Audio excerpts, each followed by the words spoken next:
Everyone, I hope आप सभी बहुत अच्छे होंगे। मैं दीपा मैथमेटिक्स के सफर में आप सभी का हार्दिक स्वागत करती हूँ।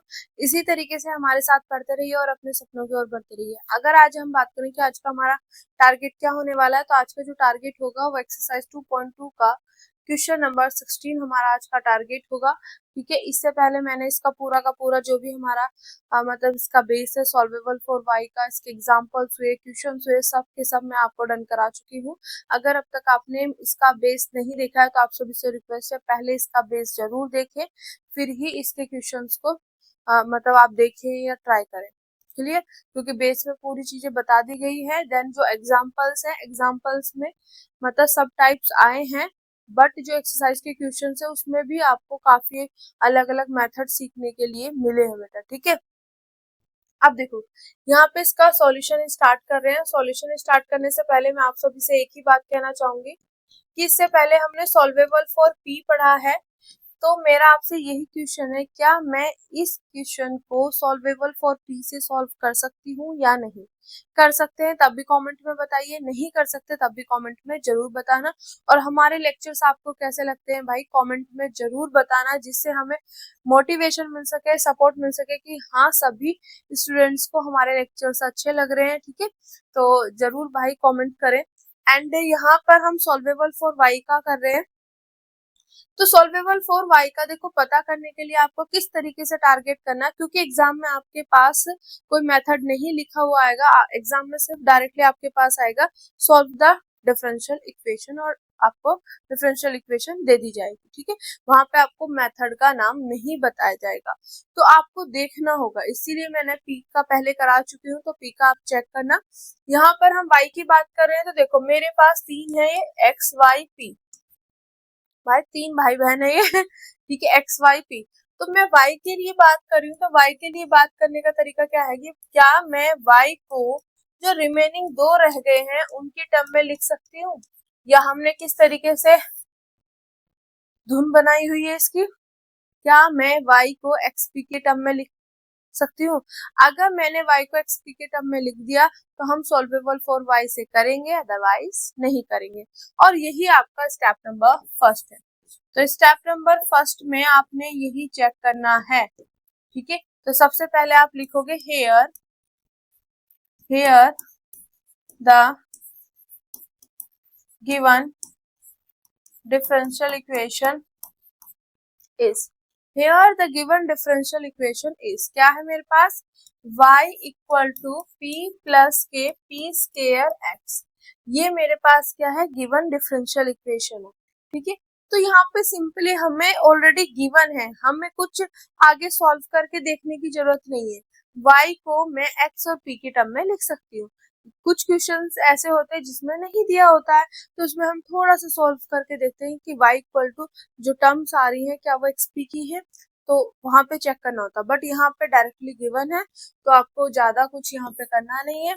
आप इसको इक्वेशन नंबर 1 का नाम दोगे, और ये मेरे पास इसकी फॉर्म में है, तो इसको हम सॉल्वेबल फॉर y से सॉल्व करेंगे। ठीक है, तो आप लिखोगे इट इज द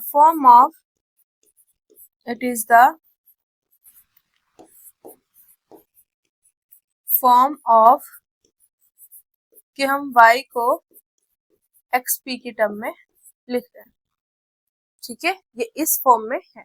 अब जैसे ही इस फॉर्म में ये आई मेरे पास, तो हमारा नेक्स्ट स्टेप क्या होगा कि मैं यहाँ से फाइंड करूंगी dy अपॉन dx। तो आप लिखोगे यहाँ पे to find dy upon dx, यहाँ से हम फाइंड करेंगे dy upon dx। dy upon dx का मतलब क्या है कि आप यहाँ पे डिफरेंशिएशन करोगे विद रेस्पेक्ट टू x। तो मैं y इक्वल टू लिख रही हूँ, y इक्वल टू मेरे पास क्या है, p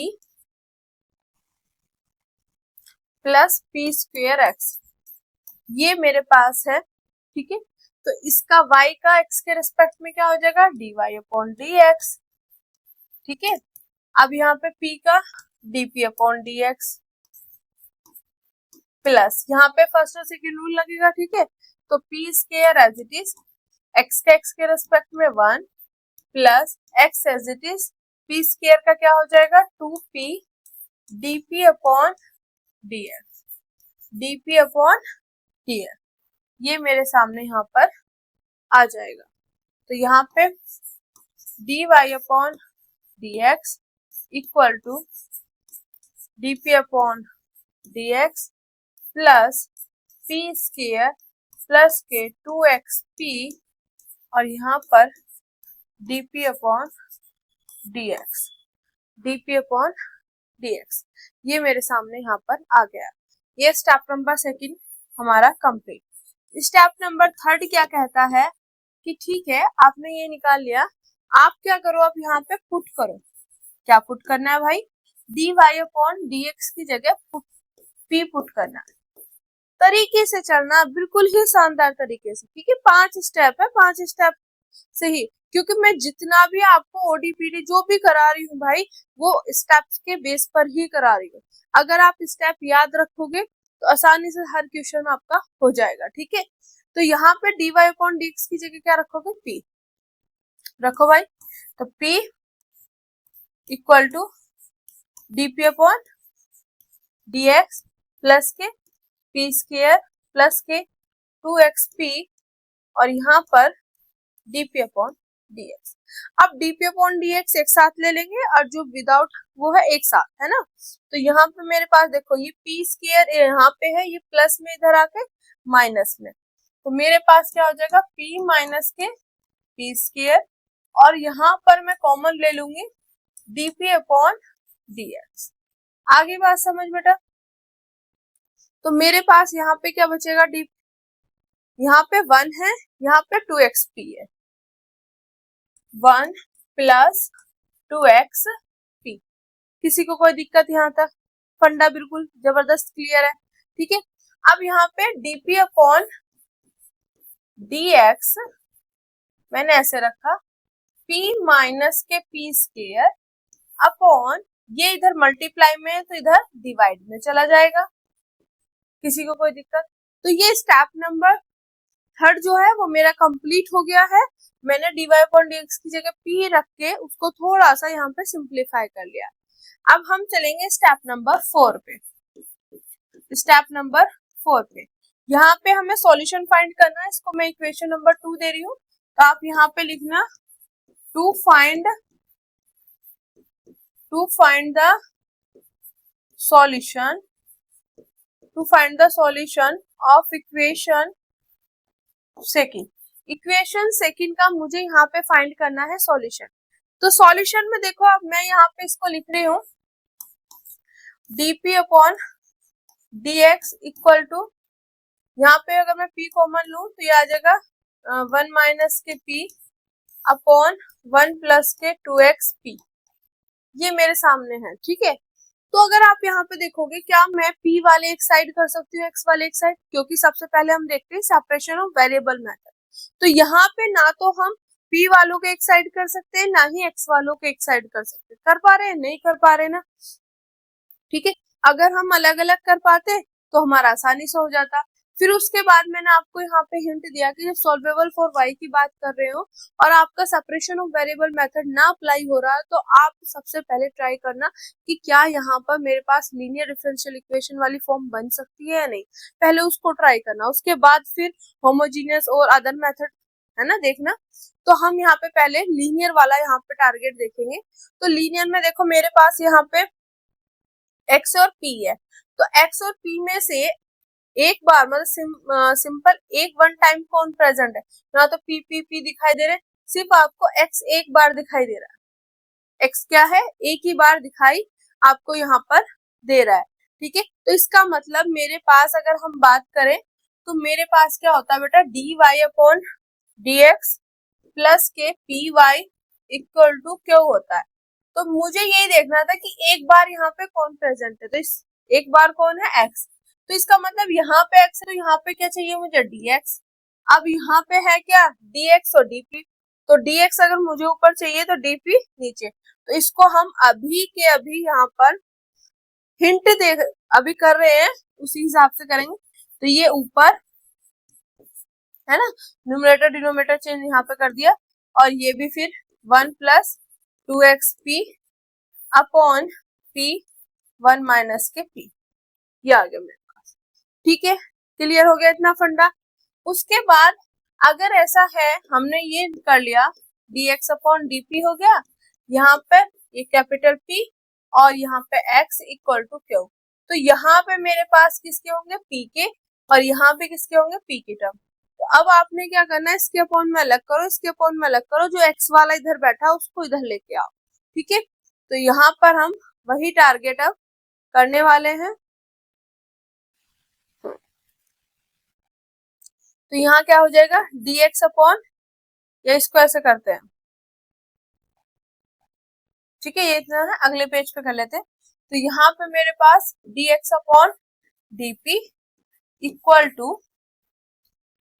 1 upon this 1 upon p 1 minus के p,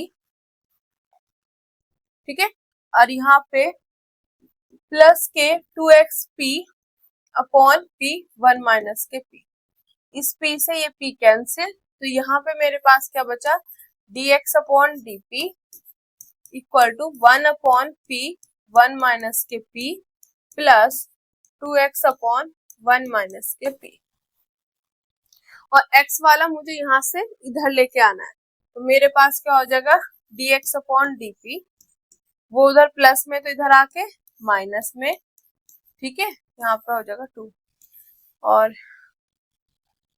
यहाँ पे x 2 अपॉन दिस, ठीक है, और इक्वल टू में 1 अपॉन p 1 माइनस के p मैंने यहाँ पर एज इट इज ही रखा। अब देखो यहाँ से मैं माइनस कॉमन ले सकती हूँ बेटा, तो यहाँ पे मेरे पास क्या आ गया, dx upon dp, minus common लूँ तो माइनस माइनस प्लस, तो 2 अपॉन, ये साइन चेंज हो जाएगा, p माइनस के 1 और यहाँ पे दिस। किसी को कोई दिक्कत यहाँ तक? तो हमारे पास फॉर्म कैसी बननी चाहिए थी, इस तरीके की, dx अपॉन dp प्लस यहाँ पे p का होना चाहिए फंक्शन x और इक्वल टू p का फंक्शन, तो यहाँ पे dx upon dp plus p का function x equal to p का फंक्शन, तो हमारे पास ये लीनियर डिफरेंशियल इक्वेशन की फॉर्म में यहाँ पर आ गई। बस आपको ये चीज देखना होगा कि किस तरीके से क्या बन सकती है, नहीं बन सकती, बन सकती है तो यहाँ पे डायरेक्ट हमारा इंटीग्रेटिंग का फॉर्मूला हमें पता है, और वैसे करके, ठीक है बेटा। तो यहाँ पर हमारा सॉल्यूशन भी डायरेक्ट है, इंटीग्रेटिंग का फॉर्मूला भी। अब यहाँ पे आप इसको क्या करोगे, है ना, it is the form of किसमें, dy अपॉन, dy नहीं, dx अपॉन dp प्लस के यहाँ पे p x equal to q, ये मेरे पास क्या है, लीनियर डिफरेंशियल इक्वेशन, क्या है मेरे पास, लीनियर डिफरेंशियल इक्वेशन है, dx अपॉन, है ना, इस तरीके से। तो यहाँ से अगर मैं कंपेयर करूंगी तो मेरे पास p की वैल्यू, कैपिटल P की वैल्यू क्या आएगी, 2 अपॉन p माइनस के 1, तो यहाँ से कैपिटल P की वैल्यू आएगी 2 अपॉन p माइनस के 1। आगे बात समझ बेटा, कैपिटल Q की वैल्यू 1 अपॉन, कैपिटल Q की 1 अपॉन p 1 माइनस के p, ये है मेरे पास कैपिटल Q। अब यहाँ पे रखने के बाद आप यहाँ से क्या फाइंड करोगे, इंटीग्रेटिंग फैक्टर। इंटीग्रेटिंग फैक्टर क्या कहते हैं, e की पावर इंटीग्रेशन p ऑफ, है ना, और p आएगा कैपिटल, और यहाँ पे जो नीचे होता है dp, ये मेरे पास होता है दिस। अब यहाँ पे e की पावर इंटीग्रेशन p की वैल्यू रखो 2 अपॉन p माइनस के 1 dp। अब यहाँ पर 2 बाहर इंटीग्रेशन से 1 अपॉन p माइनस 1 का क्या हो जाएगा, log p माइनस के 1, log p माइनस के 1, ठीक है बेटा, क्लियर। अब ये यहाँ पे इसके आगे बेटा इधर जाएगा, पीछे जाएगा तो पावर में लग जाएगा बेटा, तो यहाँ पे e की पावर log p माइनस 1 का होल स्क्वायर। आगे बात समझ, किसी को कोई दिक्कत बेटा यहाँ पर? अब देखो e की पावर दिस इस तरीके लॉग करके ऐसे, तो इस पूरे की वैल्यू जो होती है सिर्फ ये वाली होती है, ये यहाँ से गायब हो जाती है, ठीक है।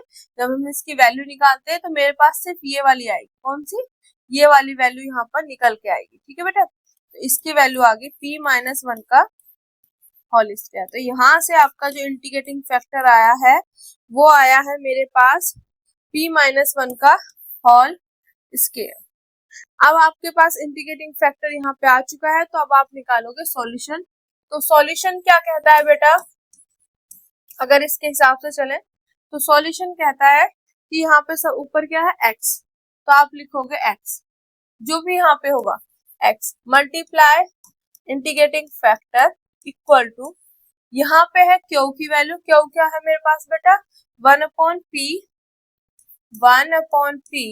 1 माइनस के p मल्टीप्लाई इंटीग्रेटिंग फैक्टर, और जो जिसके रेस्पेक्ट में यहाँ पे हो रहा है वो है p स्मॉल p, ठीक है, तो यहाँ पे वो और प्लस के c, ये मेरे पास आ गया। बस आप यहाँ पे वैल्यू रखोगे, इंटीग्रेटिंग फैक्टर की वैल्यू क्या है, p-1 का होल स्क्वायर, तो यहाँ पे आप रखोगे p-1 का whole square equal to integration 1/p, और यहाँ से अगर मैं माइनस कॉमन लूं इसमें से, तो यह माइनस बाहर यहाँ ले लेते हो और ये हो जाएगा p-1, और यहाँ पे p-1 का होल स्क्वायर dp प्लस के c, ये इसलिए लिया है क्योंकि मुझे इससे इसको कैंसिल करना है, ठीक है, तो यहाँ पे x इक्वल टू p-1 का होल स्क्वायर इक्वल टू, यहाँ पे इससे एक पावर से एक पावर कैंसिल, तो यहाँ पे क्या बचेगा माइनस के 1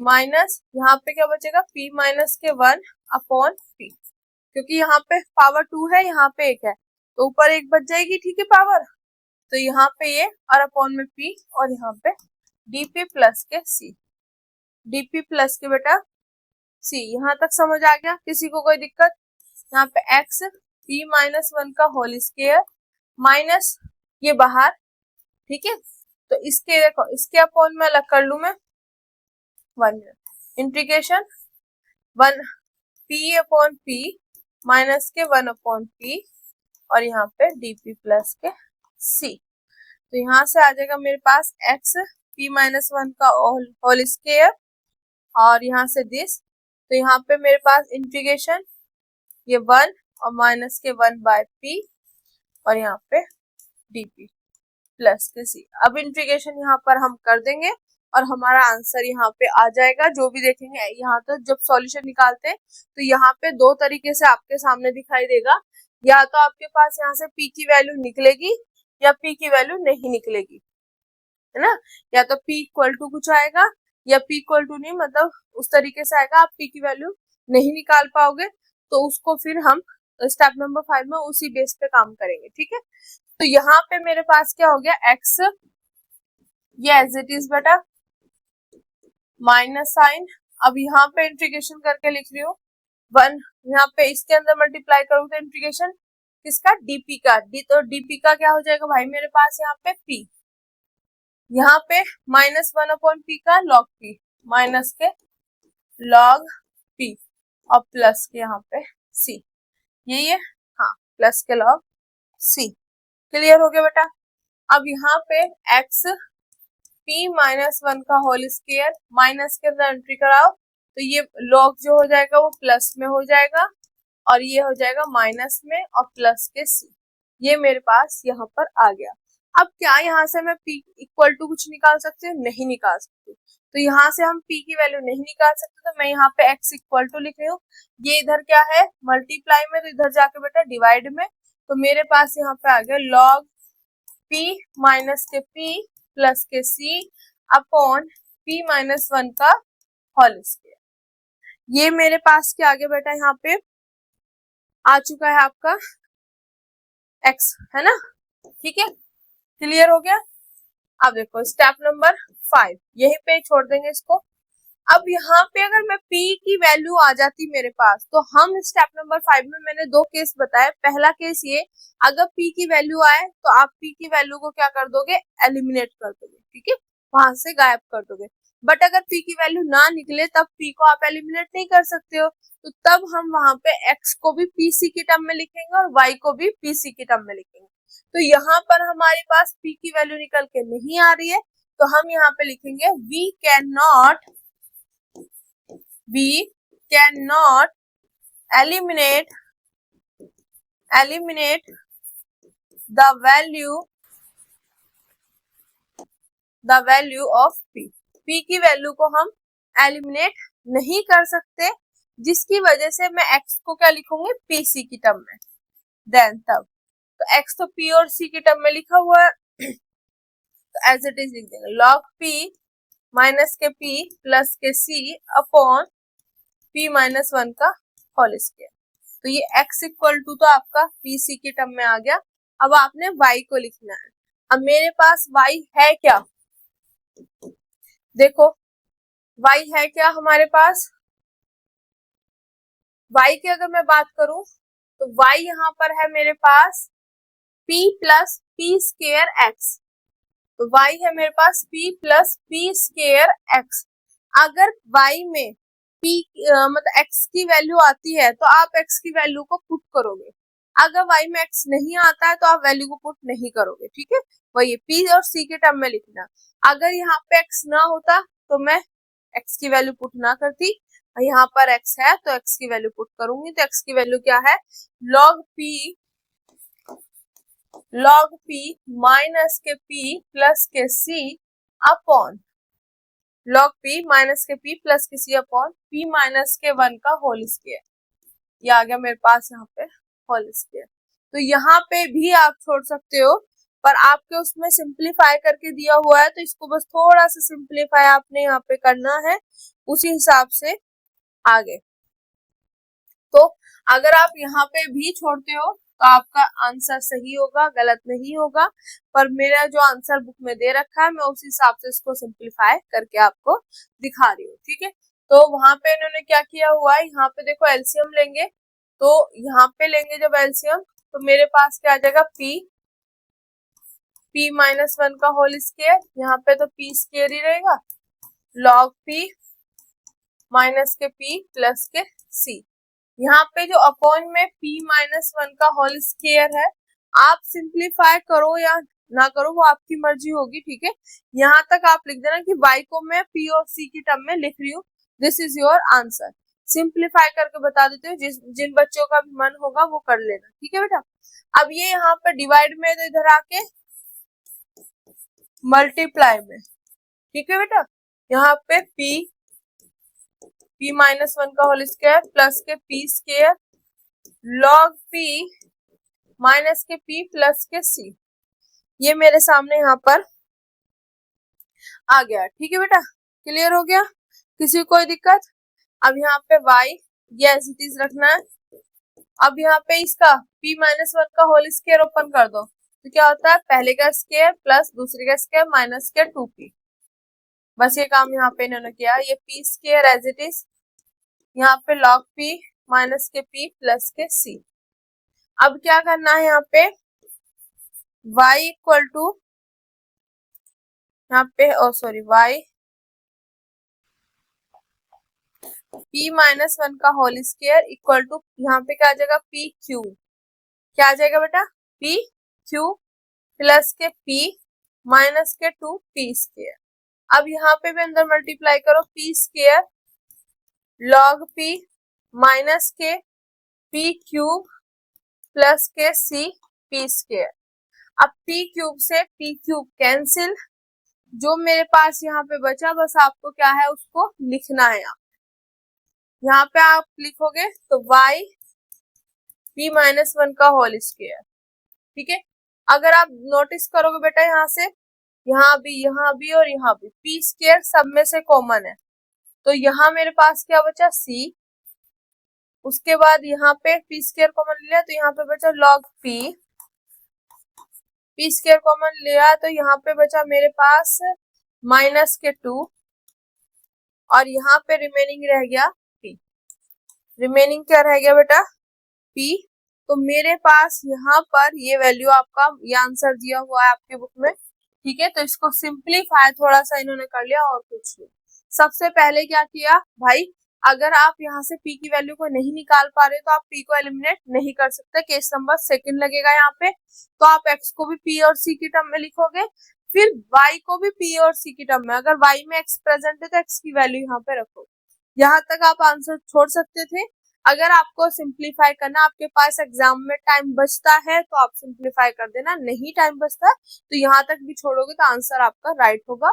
बस यहाँ पे इसको सिंप्लीफाई किया, एलसीएम लेके इसको उधर ले गए और इसका स्क्वायर ओपन कर दिया, जो कैंसिल हो रहा है उसको कैंसिल कर दिया और जिनमें से p स्क्वायर कॉमन है वो p स्क्वायर कॉमन लेके लिख दिया, ठीक है। तो आई होप आज का ये लेक्चर सीरीज आपको बहुत ही अच्छे तरीके से समझ आई होगी। अगर आपको हमारी नई लेक्चर सीरीज अच्छी लग रही है तो इसको ज्यादा से ज्यादा स्टूडेंट तक शेयर करें, ठीक है।